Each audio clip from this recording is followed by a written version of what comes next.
Sometimes true love shows up where you least expect it and changes everything forever.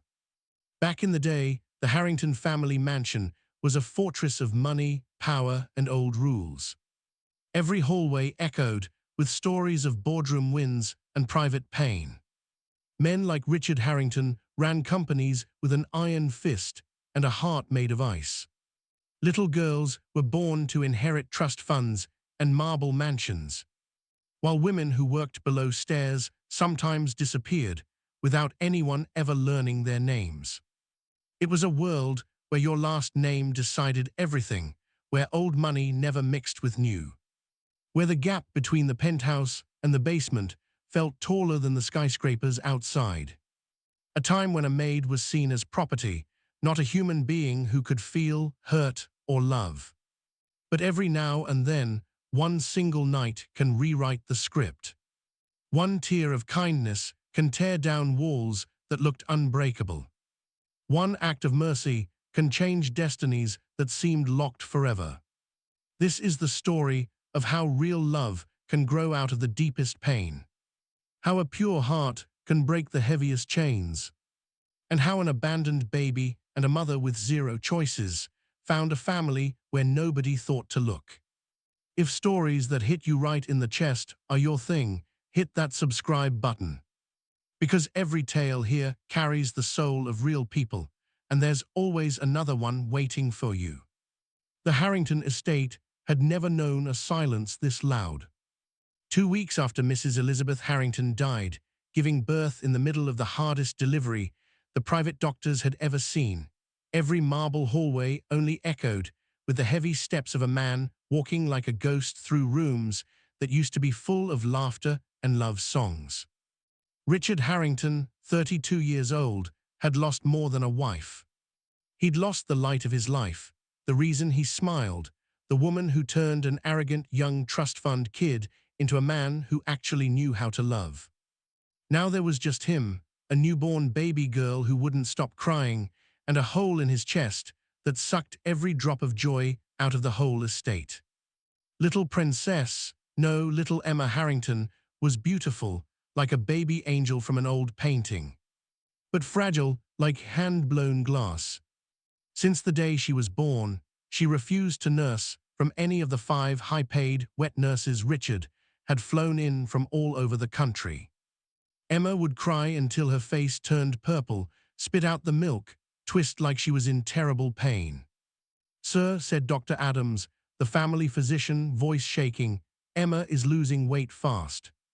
If she doesn't take milk soon, I'm afraid we could lose her too." Richard felt the world spin. Losing Emma would be dying twice. It would be watching Elizabeth leave all over again, leaving him alone in a world that suddenly felt way too big and way too cold. It was almost midnight when Emma's cry turned sharper than ever, a scream that cut through the walls like a knife. Richard paced the master suite, rocking his daughter, whispering the lullabies Elizabeth used to sing. Nothing worked, nothing calmed the desperate, motherless baby. That's when he decided to carry her to Elizabeth's private sitting room, everything still exactly the way she left it. Maybe the perfume still on her silk pillows, maybe the vibe that still hung in that sacred space, could comfort the daughter who would never know her mom.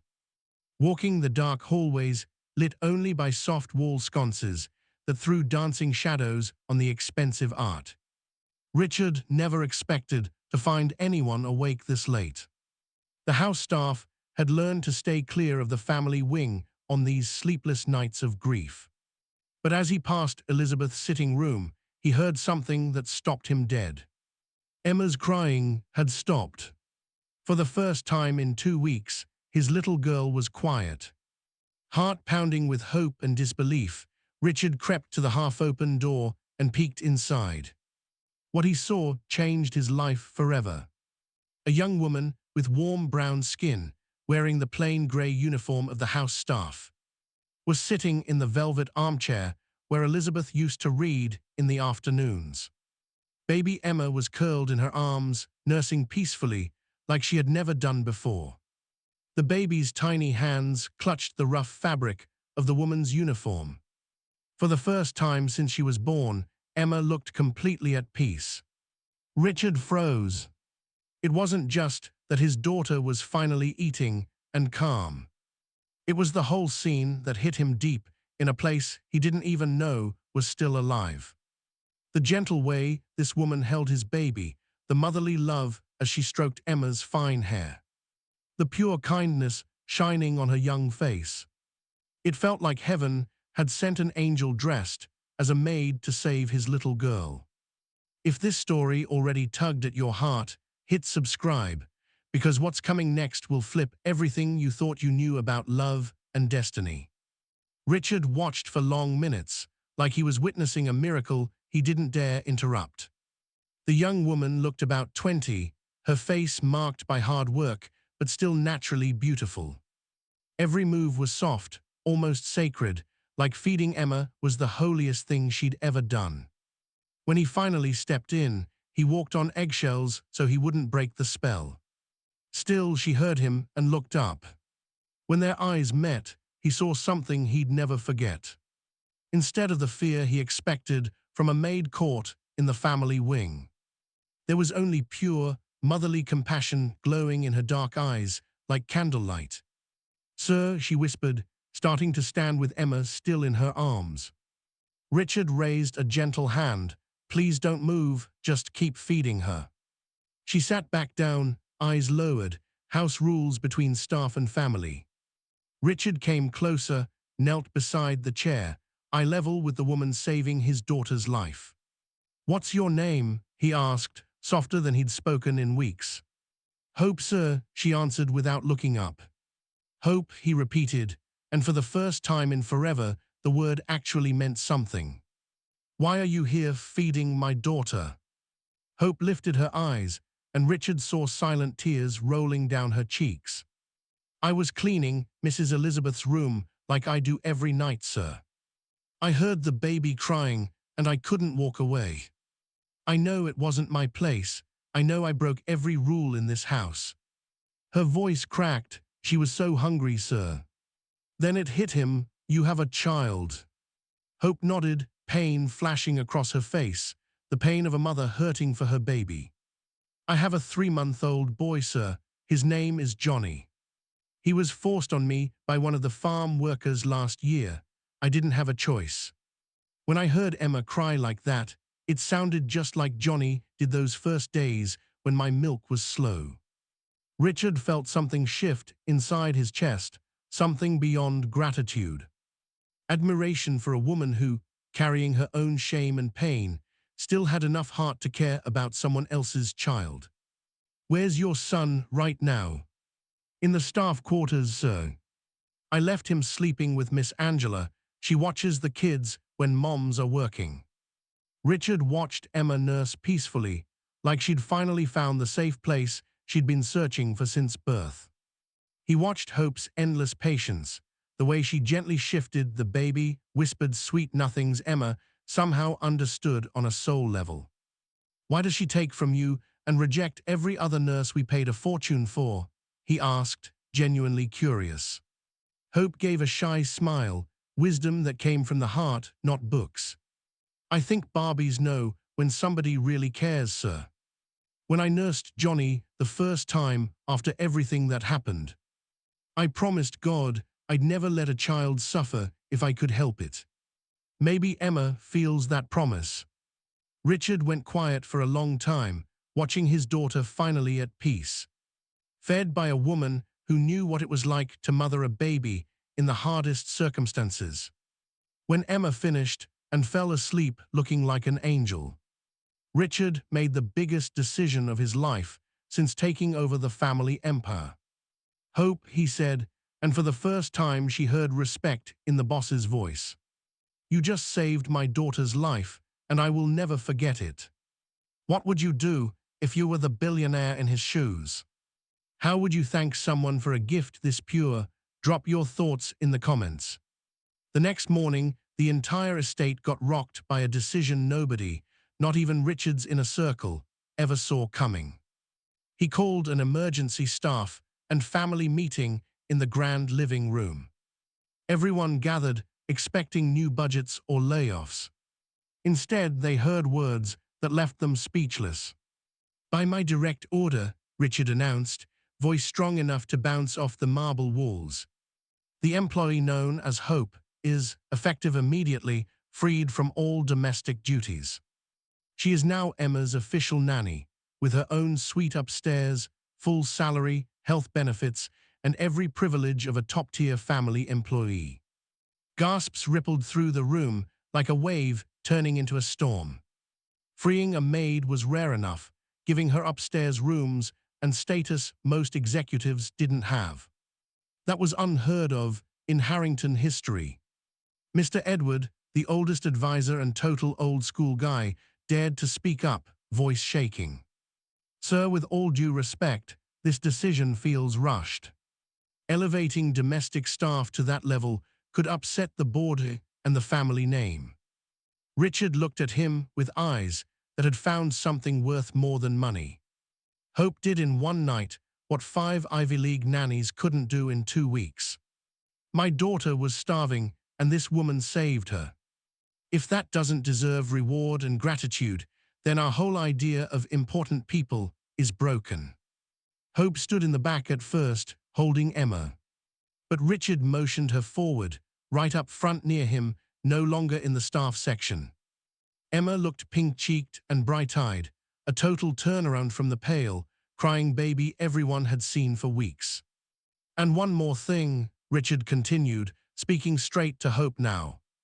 "Your son Johnny will be raised here as Emma's brother. He'll have tutors, protection, college funds, every opportunity any Harrington kid gets.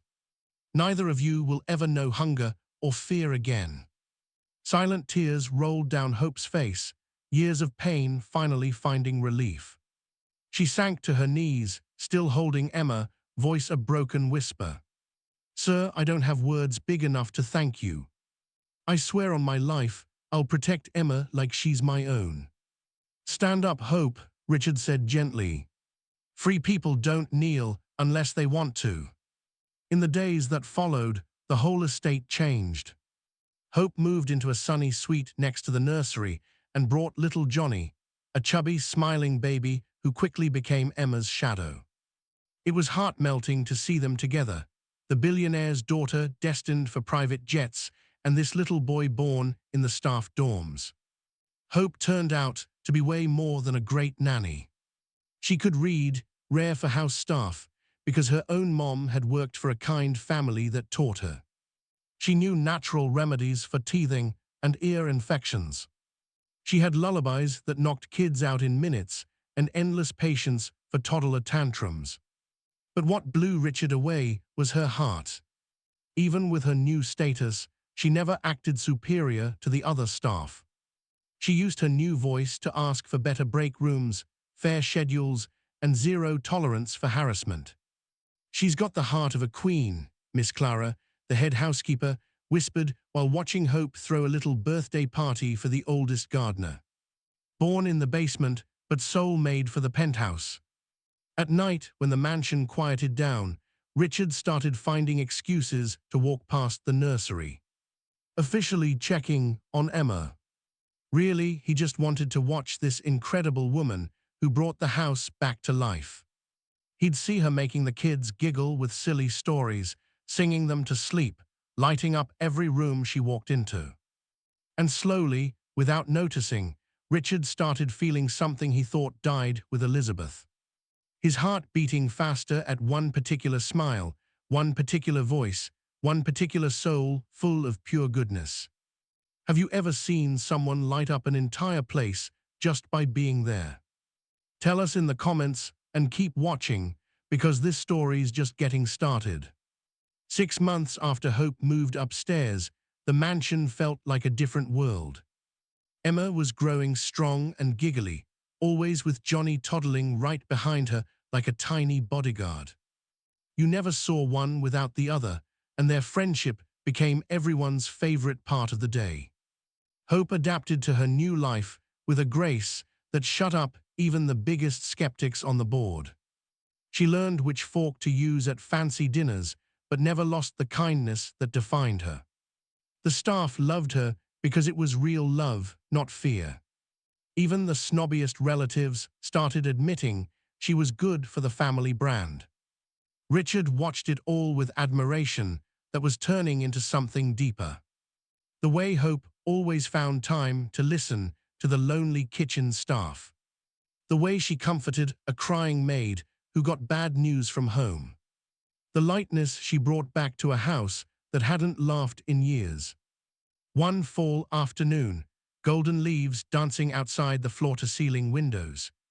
Richard found Hope in the garden, sitting under the huge oak tree while the kids played in the grass. Emma, almost 1, was taking wobbly first steps, with Johnny ready to catch her if she fell. "Can I join you?" Richard asked, voice softer, less CEO, more human. "Of course, sir," Hope said, starting to stand. He waved her down. "Just Richard when we're out here with the kids, please." Hope smiled, still shy with the informality, but his eyes made her feel safe. "How do you do it?" he asked suddenly, watching Emma crack up when Johnny made a funny face. "Do what, Richard?" "Make motherhood look so easy. Make caring, loving look so natural. I feel lost half the time. I don't know if I'm being a good dad to Emma." Hope looked at him, really looked, and saw not the billionaire who owned half the coastline, but a young man who lost his wife too soon and was terrified he wasn't enough for his little girl. "Richard," she said, his name soft on her lips, "you've already given Emma the most important thing a dad can give, real love. She lights up like sunrise every time you walk in the room. I see it." Richard felt warmth spread through his chest, something he hadn't felt in over a year. "And you," he asked, turning to face her fully, "how do you love a child who isn't yours like she is? How do you pour your whole life into Emma's happiness?" "Because she saved me as much as I saved her," Hope said simply.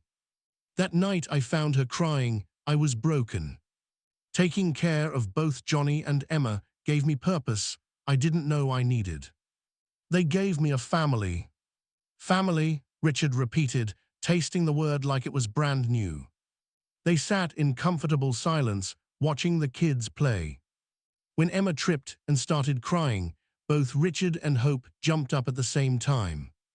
Their arms brushed as they lifted her together. The touch was quick, but a spark shot through Richard, making his heart race in a way it hadn't since before Elizabeth died. That night, he actually slept. Standing on his balcony under the stars, thinking how his life had flipped since one maid showed up to save his daughter. How Hope brought more than milk for Emma. She brought love, care, and peace he thought he'd never feel again.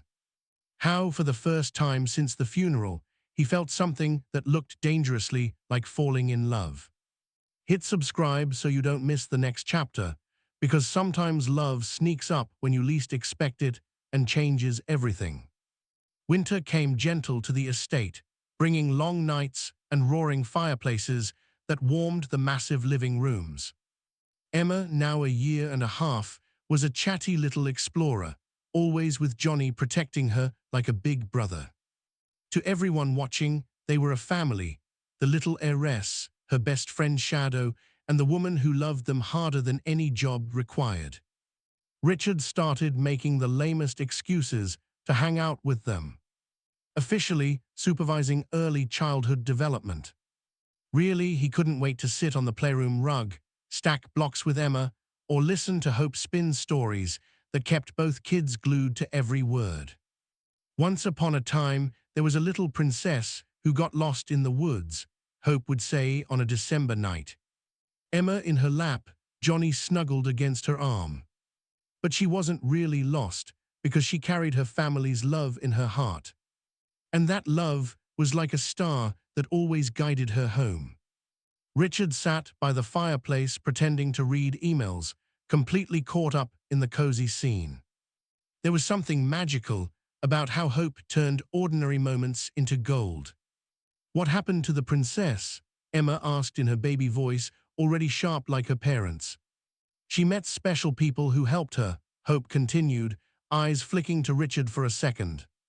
"People who weren't blood family, but became heart family.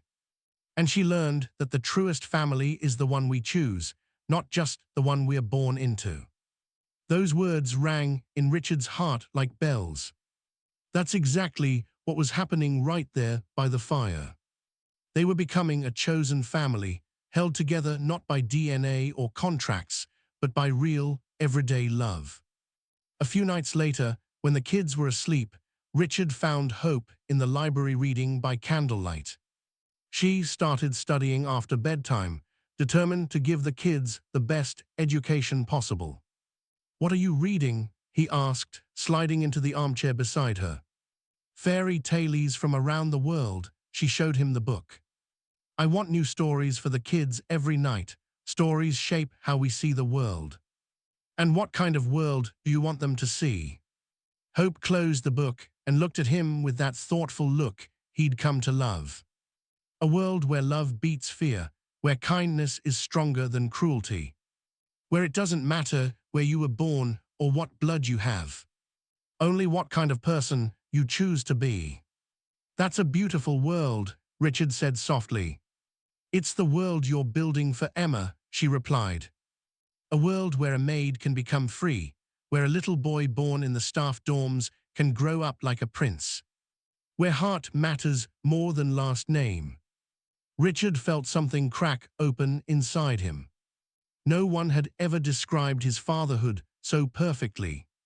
"Hope," he said, voice catching, "you know what you mean to Emma, to Johnny, to me." She looked up, candlelight dancing in her eyes, and he didn't see a grateful ex-maid anymore. He saw love, real, grown slow, springtime love blooming right in front of him. "Richard," she whispered, like his name was a prayer. Before she could finish, he reached out and touched her face gently. For the first time since Elizabeth, he felt truly alive. "I know it's complicated," he said, voice rough with emotion. "I know the world will judge, the board will freak out. There are 1,000 reasons this should be impossible. But I can't pretend anymore. I can't pretend I don't feel." "Feel what?" she asked, covering his hand with hers. "That you didn't just bring Emma back to life, you brought me back too. When I look at you, I don't just see the woman who saved my daughter. I see the woman who saved my heart." Do you believe in love that starts with gratitude and grows into something huge? Tell us in the comments. Richard's confession changed everything in the mansion, even if only they knew at first. In the days after, there was sweet tension every time they passed each other. Looks that lasted too long, smiles that carried secrets, little moments of closeness that made both hearts race. Hope was torn, ecstatic in her heart, but terrified of what loving the boss could cost. It wasn't just the social gap, which was massive, but fear that her presence could bring scandal to Richard, to Emma, to the whole company. "I can't be selfish," she whispered to herself while rocking the kids to sleep. "They've already given me more than I ever dreamed. I can't ask for more." But Richard wasn't letting her pull away. One spring morning, he found her folding tiny clothes in the nursery, lost in thought. "You're pulling back," he said straight out. Hope stopped but didn't turn. "I'm trying to be smart, Richard. Trying to remember my place." "Your place," he said, stepping behind her, "is wherever our hearts say it is." "My heart doesn't run a billion-dollar company," she finally turned, eyes wet. "There are rules, traditions, shareholders, your family. You're supposed to marry some heiress, not the maid who used to scrub floors." "Who says?" Richard asked, taking her hands. "Who wrote that I can't choose my own happiness?" Hope's tears spilled over. "The whole world, Richard. The board, the tabloids, your investors. Rival families. I still see how some of the old staff look at me. Imagine what they'll say if—" Richard gently wiped her tears. "Know what you've taught me these past months. There's a nobility way bigger than money or bloodlines. Nobility of character, kindness, real love. You've got more class in your little finger than most heiresses have in their whole trust fund." "Richard, let me finish," he said softly, Emma loves you like her mom. Johnny has a real family because of you. I found the woman who taught me how to live again. How can that be wrong? Hope felt like she was caught in an emotional storm. Part of her wanted to fall completely into this love blooming like wildflowers. The other part was terrified of the fallout. What if the board revolts? What if investors pull out? What if the press destroys us? Richard smiled, half tender, half stubborn. Then we face it together. My dad always said a real leader doesn't follow tradition blindly. He knows when to break the right rules for the right reasons. Right then Emma burst through the door, Johnny right behind, both covered in garden dirt and huge grins. Mommy, Hope, Daddy, Emma yelled. She'd started calling them that on her own. Come see, we found a bird nest. Richard and Hope looked at each other. In Emma's innocent smile, they saw the truth. She already saw them as family. For her, there were no class rules, only love. Let's go see those birds, Richard said, offering one hand to Emma and one to Hope. When Hope only hesitated a second before taking it, he whispered, "Trust me, trust our love." And for the first time since falling for the billionaire, Hope let hope win over fear. Have you ever had to choose between your heart and what the world expects? How did you decide? Tell someone who gets it. The happiness that had settled over the estate like endless spring got shattered one summer morning. When Bishop Monroe, national head of the family's megachurch network, showed up unannounced. With a group of old money investors and rival CEOs. Richard knew instantly this wasn't a friendly visit. Bishop Monroe was tall, stern, eyes cold as steel, carrying authority straight from the pulpit. With him came Mr. Henry Vail, oil tycoon Charles Duke, and other power players with political and marriage agendas tied to the Harrington fortune. Mr. Harrington, the bishop began after the bare minimum hellos. Disturbing rumors have reached our ears about how this estate is being run. Rumors that, if true, offend Christian values and the traditions that hold our circles together. Richard's blood ran cold. He knew exactly which rumors. And what rumors would those be, Your Excellency? He asked, voice steady even though he knew a war was coming. Rumors that you are involved inappropriately with former domestic staff. That this woman has been elevated to a position that insults not just social order, but moral law. Mr. Vail stepped forward, voice dripping old money arrogance. We have the perfect solution, Richard. My daughter Catherine, Stanford grad, raised in the best circles, would make an appropriate wife and restore order. As for the current irregularity, oil tycoon Duke smiled cruelly. We can send the woman to a quiet retreat out west. Let her reflect on the sins of overreaching. Richard felt rage boil up like lava. Not just the nerve of them walking into his house, trying to run his life, but the way they talked about Hope like she was a problem to be erased. Gentlemen, he said, voice sharp as a blade, I believe you forgot where you are. This is my home, my family, my company. I decide which traditions stay and which get thrown out. Richard, the bishop warned, authority comes from God, but it must stay within moral lines. A man who lowers himself loses divine legitimacy. That's when Hope walked in, carrying Emma, Johnny trailing behind, looking for Richard for lunchtime like always. She froze the second she felt the tension.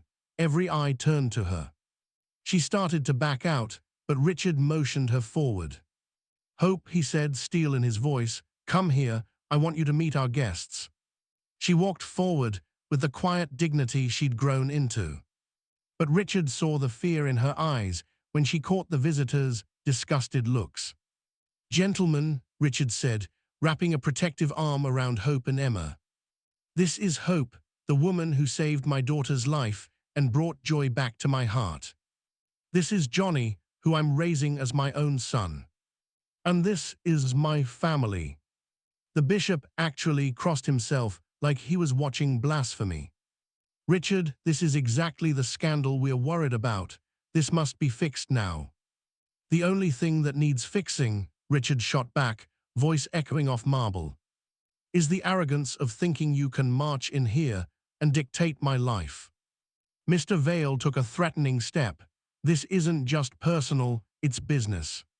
Other families are watching. Keep this up and face sanctions, boycotts, maybe worse. Richard looked at Hope, saw her gripping Emma tighter, saw the fear growing. And in that moment, he made the choice that would change everything. Then let them come, he said, voice ringing with the authority of a man who had nothing left to lose. I'll fight for my family before I live without them. How would you react if you had to choose between love and the world's approval? Drop your answer and buckle up for what's next.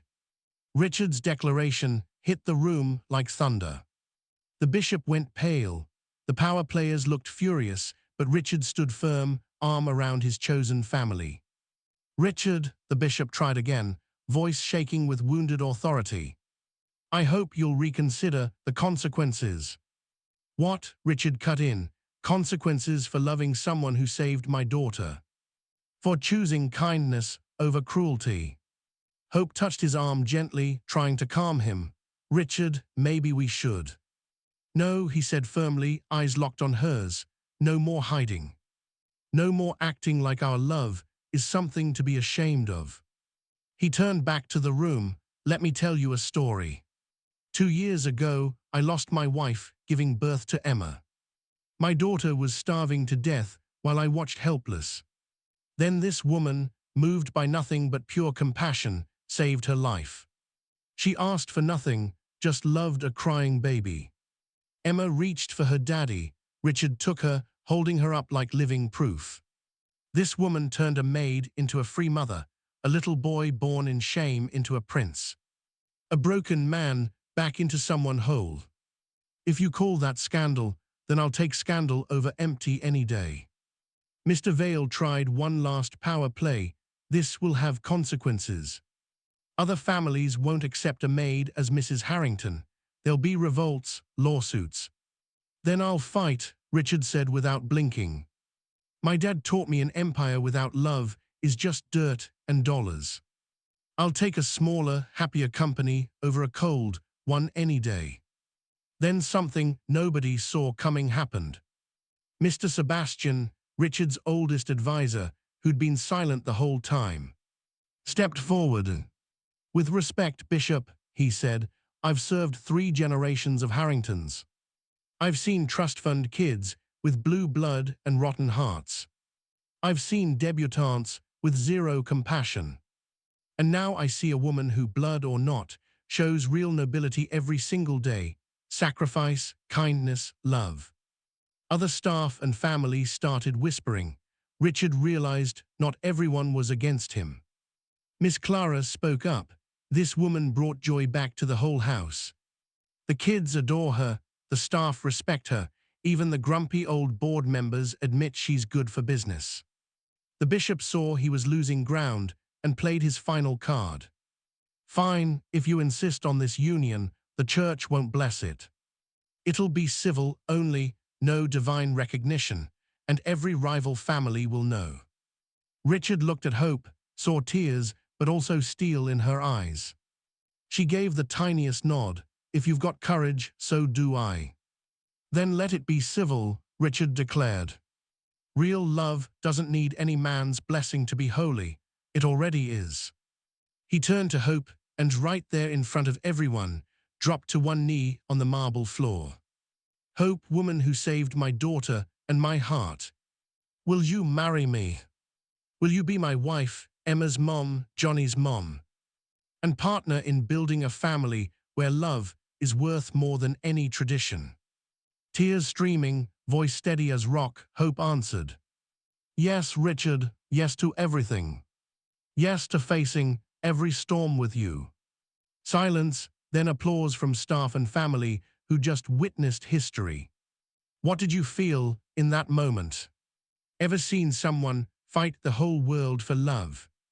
Tell us below. 3 months after the showdown, The estate was preparing for a wedding unlike any Harrington ceremony ever.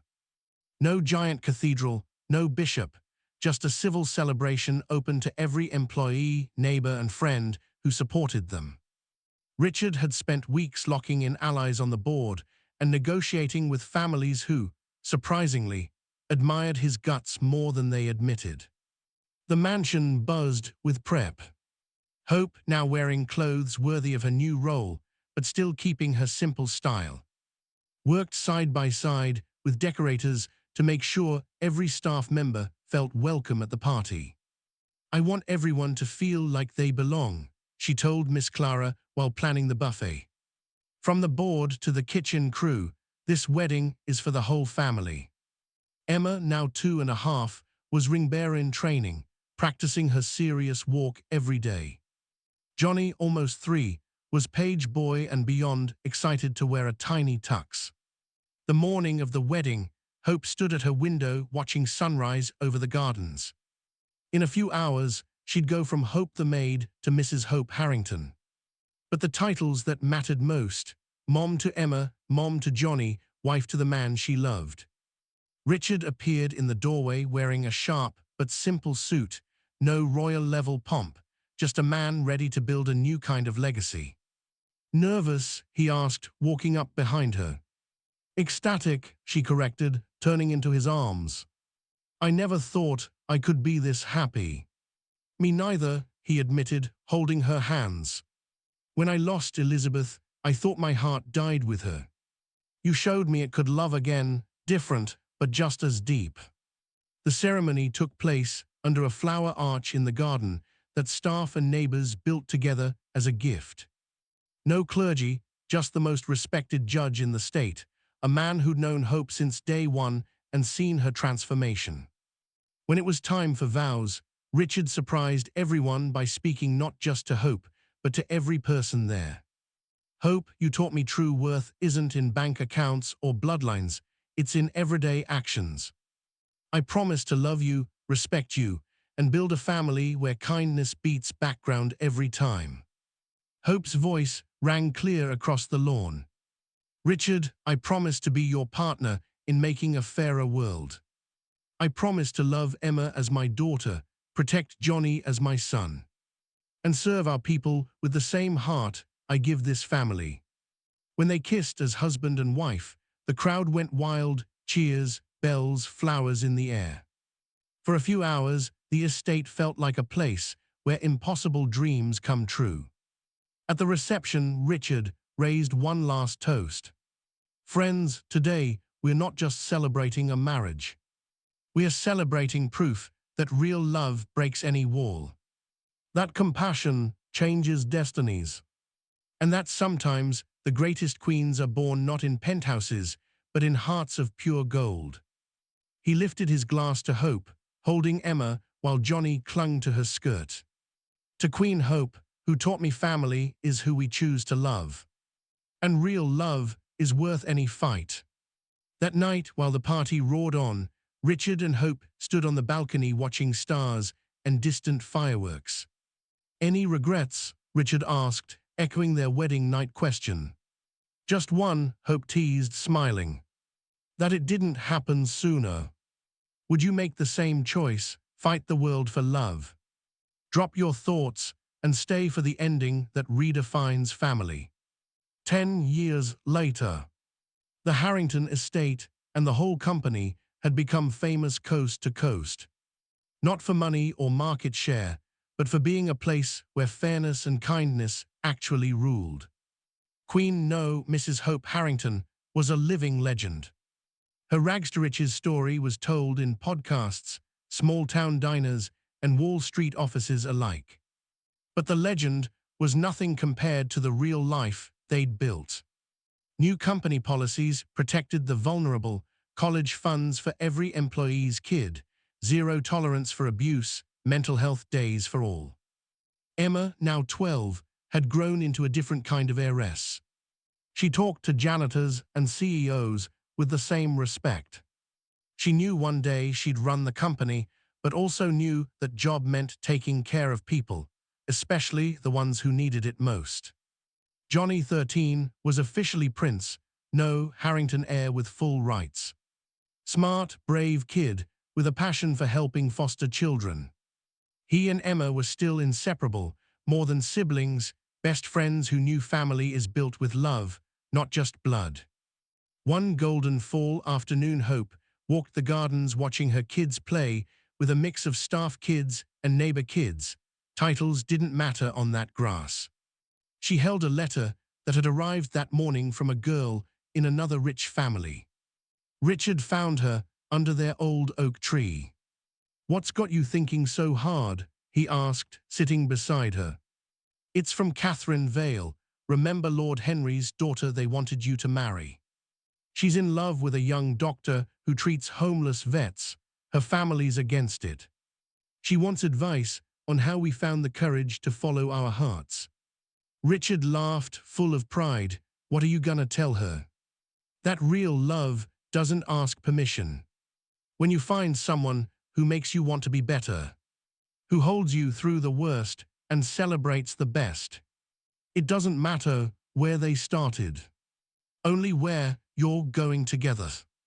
Right then Emma and Johnny came running up, out of breath and grinning. "Mom, Dad," Emma yelled. "Johnny says when he's CEO he's building schools in every zip code." "And Emma says when she's boss no kid goes hungry," Johnny added, pumped. Richard and Hope shared that proud parent smile. "And you two will run it together?" Hope asked. "Duh," they said at the same time. "Family doesn't ditch family." That night, after the kids were asleep, Richard and Hope stood on the balcony watching lights of the city twinkle like earthbound stars. Their company was thriving. People slept safe knowing their bosses actually cared.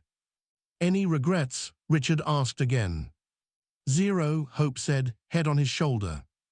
"Every tear, every fear, every battle was worth it to get right here. And here is. Here is two kids who could have grown up alone, found a family. A company that learned greatness is measured in compassion, not cash. A maid who became queen, not by magic, but by real love." Richard kissed her forehead with the tenderness of a man who knows the best treasures in life aren't bought, inherited, or seized. They're built day by day with patience, care, and the guts to love out loud. And under those same stars that have watched love stories for centuries, one more truth rang clear. When real love has the courage to stand up, it can change destinies, transform empires, and build families where only loneliness used to live. If this story touched your heart, if it made you believe love can beat any obstacle, hit subscribe. Every story here is born from real American spirit. And there's always another one waiting to change your day.